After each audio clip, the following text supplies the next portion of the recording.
So you try it tonight. Try it with anything in this world. The unmarried, if you desire to be married, what symbol in the world would imply that you are married? A little band in this Western world, a little band around this finger. Not around any other finger, around this finger. It doesn't have to be the biggest aspidastra in the world. Just a plain little gold ring. If you wore it there, it would imply you're married. Sleep tonight as though you wore one. Don't put your physical thumb on it. Put your imaginary thumb on it. And feel it in your imagination. You can do it. Feel a ball. Can you feel it? Then feel a piece of silk. Feel this, one after the other. Can you discriminate between all these different sensations? If you can discriminate between this and a tennis ball and a baseball, a piece of silk, then you can't discriminate between nothings. They must exist, though unseen by your eyes, they still must exist. So if I can discriminate between these unseen objects, these objects, though unseen, must be real. Well, now take that and put it there. But feel when you wear it that you are proud of the one who put it there. You don't have to see what he looks like. When it's put there, you'll be proud of his name, to bear it, and you'll be proud of him. Just put it there. You know how I know that? My wife did it. She did it. Actually, she did it. One day she was in the presence of a so-called sensitive. And this one said to her, "Why did you take off your wedding ring?" She said, "I am not married." "Oh," she said, "don't fool me. You took off your wedding ring." She said, "But I'm not married." She said, "I'll even tell you his name." And she started off with never. She didn't quite get it, but she was coming very, very close to it. She was actually sensing what my wife in consciousness was feeling. When I first met her, I wanted her the very first day I knew her. I wanted to marry her. But I was entangled. Was I entangled? But by this law, I disentangle myself. Without hurting anyone, I disengage myself from all these complexities so that I could actually legitimately say, "Will you marry me?" But in the meanwhile, she was wearing the ring. I hadn't yet put it there, but she allowed me to put it there and slept as though I had put it there. So I tell you, unmarried ladies, if you desire to be married, maybe you don't.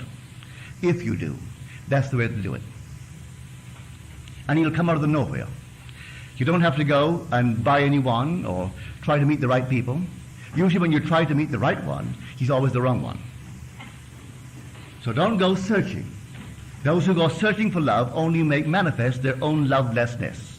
And the loveless never find love. Only the loving find love, and they never have to seek for it. So you fall in love, you don't have to seek for it. You draw them. They come to you.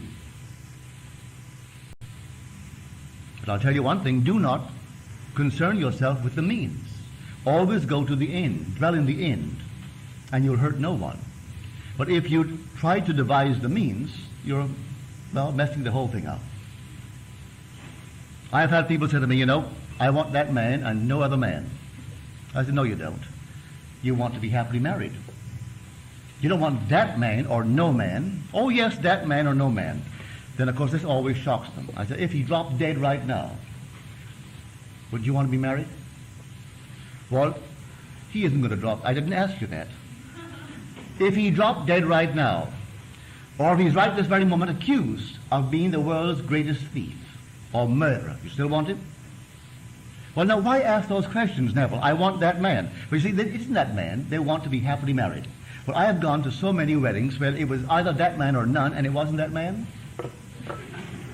And they're embarrassed when they see me standing in the aisle, because it had to be that man or no man, and here it isn't that man at all. And they walk down, they're happy with their new mate, but a little sheepish as they pass by, because they know I know he was not the man. You want to be happily married. All right, go to the end. You're happily married. Then let him come, clothed in all that it takes to be happy in your world.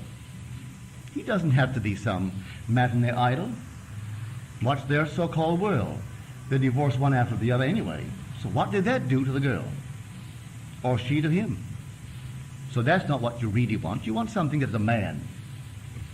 When he comes home, the house is full. When he comes home and you aren't there, the house is empty. I know that that's what I would like, and I have that. If I come home and Bill is not home, I feel, even I have friends at home. I may have a party going on, a cocktail party. 10 people, 12. Where's Bill? Well, she isn't here. You know, the whole thing is empty until she comes. And if she goes out and I'll be back at 5, and she isn't 5, she comes back at 6.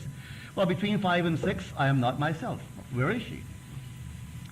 Everyone should have that sort of relationship, that the house is empty when the mate isn't there. Male or female.